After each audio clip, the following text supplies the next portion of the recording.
I did this mega fest with T.D. Jakes.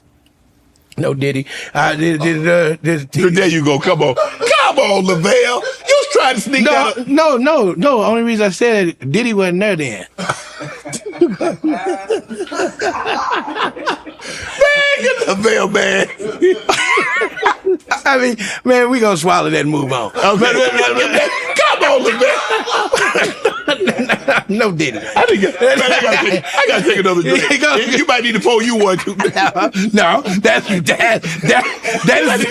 the symptoms of that cognac. See, that slipped out. My brain was like, no, don't do it. My tongue said, fuck that. We gonna do that. You want to try some of the Shea by La Porte, or you want to try the water? I'm gonna take a sip of your Shea by the Porte, but if I drink all that, Shannon, your stuff gonna get canceled.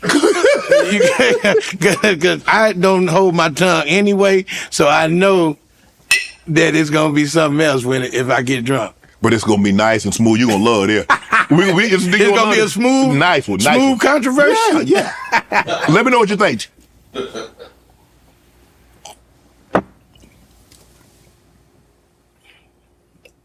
Not bad. What it got is it's smooth, but it got that with the left hook to hit you right. that hit you and let you know it's still brown. I thought we was gonna sip. I didn't know you were gonna take it straight to the dome, Lavell. I'm from St. Louis. You don't do nothing but take it to the dome. You don't get free liquor like this all the damn time. See how fancy this damn bottle is? You gotta drink that fast before you move it. You get you a little glass and they go, okay, That's it. That's it. That's all they do. Let me ask you a real serious question. Yeah. I mean, we drinking cognac and all, and you got this hot ass fireplace on. How you comfortable in this hot ass fireplace? This shit, I drink one sip of this shit, I feel like I'm in Africa. You want us to turn it down, sir? Turn that shit off. I put a hot dog on that motherfucker.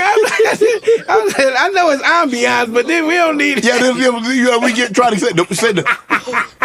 I was like, man, that thing on fire. Thank you, sir. Thank you so much.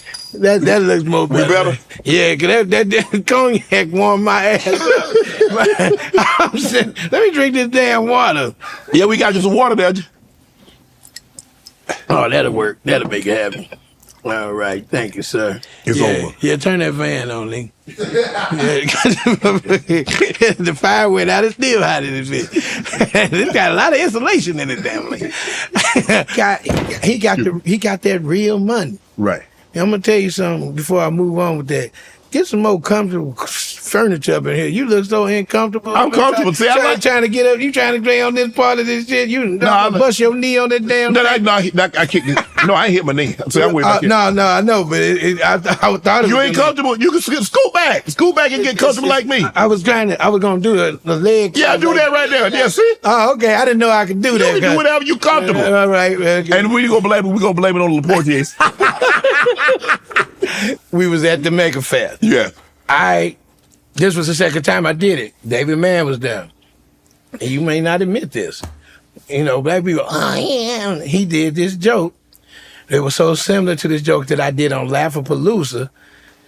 It was pretty much the same joke. Right. I mean, there's a couple of people do it. You know, I ain't gonna put them out there, but they know who they are. And they do the joke. It is my joke.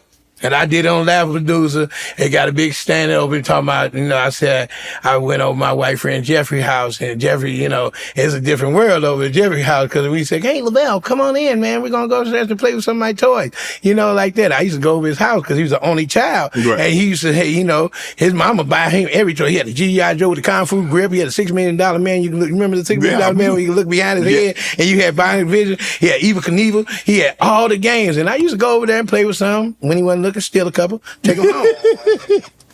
So I went over there, and I went over his house, and we was going upstairs. Say, come on, Lavell, let's go upstairs. Before he can get upstairs, I said, his mother said, wait right there, mister. You hold it right there. Don't you move another muscle. Don't you go up that stairs. You need to clean your room. You're not going to have company. You must clean your room. You need to clean your room pronto.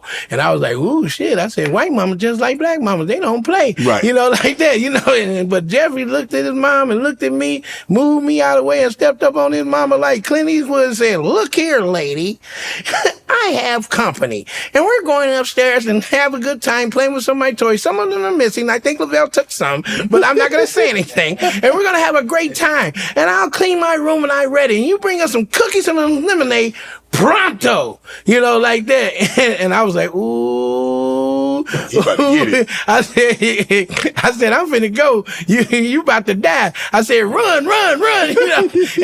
And all his mother did was go, "What?" And she went, "Ah," and she just ran in the kitchen, didn't do nothing to him. And I said, holy shit. I said, hold on, man. I said, hold on, Jeffrey. Why you sit up there and talk to your mom? Your mom about to kill you. You better get the hell out. He said, "Lavell, look here. One thing I've learned in the 8 years of my life on this earth, I've learned that if you stand your ground, you talk to your mother like an adult, she has no other way but to treat you like an adult." I said, "I hear you, Jeffrey, but your mama right in there loading her clip right now. She about to put 10 in your ass right now." He said, no, I guarantee you look your mother in the eye and stand your ground. She has nothing else but to respect you." And I say, "Jesse, you lying." Before I could say another word, his mother came up there with cookies and lemonade. Said, "You guys have a good time." I said, "God damn." You tried? I said, yeah. I said, "Jeffrey, I cannot stay. I'm going to take my cookies and my lemonade and some of your toys to go, because I got to get home and inform my mom of the new rules." So I got home and I was ready too. I drank my lemonade and ate my cookies. I got to that screen door. I kicked it open. My mama looked at me and said, "I don't know what's wrong with your foot, but you better keep it off my screen door." And I just looked at her like this. He said, "Boy, I don't know what you're playing too much. But you know that trash been waiting on you to take out to the dumpster. Now go and take that trash out." I said, "Oh shit. That's your opportunity. Here's my moment." Here's my moment. And then I said, "You remember everything Jeffrey said?" I said, "Look here, lady." And I said, "Look here, lady, right now." I said, I said, "Right now I'm going upstairs to play with some of my toys that I stole from Jeffrey's house, and I'm going to have a good time. And I want you to tell you right now, lady," and before I could say another thing, I thought I was still talking. I was in the hospital for like 3 months. Had a shoe up my ass.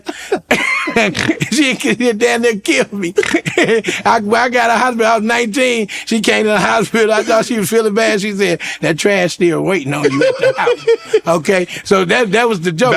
That was a joke that I ended on the Lapalooza, and everybody ran with that motherfucker. Cause see, I write, man. Right. I can come up. I come up with stuff all the time. I can go on stage and talk about this whole interview later on tonight. Let me ask you a question. Do you write all your stuff, or do you have ghostwriters? I don't believe in only ghost. I believe in is Holy Ghost. Ain't no. So you had nobody's ever wrote any material for Lavell? No, nigga. I mean, dude. Have you wrote for other people? Yes, I have wrote for other people. I've helped comedians elaborate on their jokes and everything. I give taglines to all my fellow comedians. I don't charge them. If I see something funny, that's what you do in the community of comedy. You give somebody ideas that they could work, and they be like I got a young guy, Isaiah Kelly. You met Isaiah because he came up in front of you about not bringing me on the show. You said you're gonna be on the show Tuesday, right? Yeah. So. That's my man, and when I see something that'll work for him, I'll add to it, as material. And I write all the time. I write jokes all the time for people. And I would love to be a comedy writer because I come up with some great ideas, but you have to I don't like writing for people because my mind is different. It's on another level. Mm-hmm. Okay. I don't write. See, I ain't afraid to say shit about my insecurities, right? Anything. I talk about my dick ain't big. I talk about all these things about myself. I said, like I did a joke. I said, during the lockdown, I ain't had shit to do. And my dog kept coming around licking his balls. And it was, every day he would be in front of me licking his balls. It was so disrespectful. But after a while, I started getting entertained by it. I was like, man, your balls can't taste that damn good.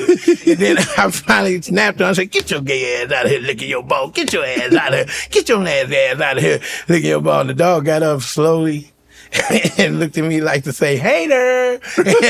And he was right, because if I could lick my own balls, this interview wouldn't be going on right now. I wouldn't even be married. But that's the jokes that I come up with. I go there. Want to join Club Shay Shay? Become an official member by hitting that subscribe button, where you never know who's going to be joining us for drinks and conversation. Don't be late to the party, because you know we like to do something before two something.